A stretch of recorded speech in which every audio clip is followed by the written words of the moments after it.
business and so on. And they managed to persuade a top-level team in a university in Denmark to relocate itself. Does that happen now, Jennifer? I think they've arrived.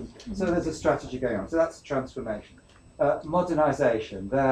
There's a manufacturing sector which is a large part of the economy, but it's very much at the end of the pipeline, branch plant manufacturing, so making generic drugs, big assembly plant for a semiconductor firm.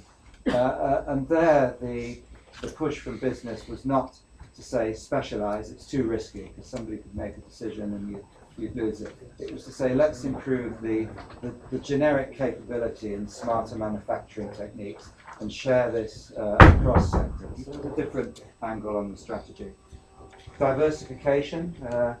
If you know anything about the history of the Maltese economy, you would know that its dominant industrial history was providing the shipyards for the British Navy in colonial days. This evolved into shipbuilding that essentially failed, but a lot of the capabilities there's now a ship repair business owned by an Italian company. But with all of these skills, some people have observed that Malta is an attractive destination for super yachts.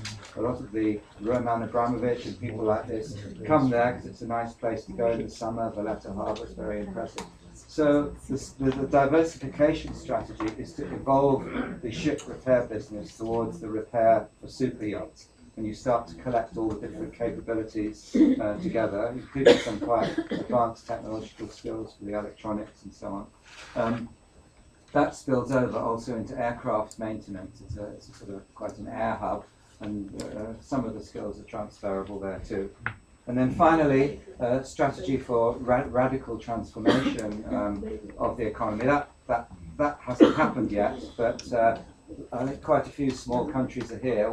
Small countries tend to know quite a lot about their populations. They're also often quite genetically consistent. So maybe there's good conditions there for doing genomic work and then setting up as a venue for clinical trials, for example, especially as there are particular genetic conditions that Mediterranean people have where you could gain through the study. And actually they're often shared with African populations as well, thalassemia, sickle cell anemia, so on.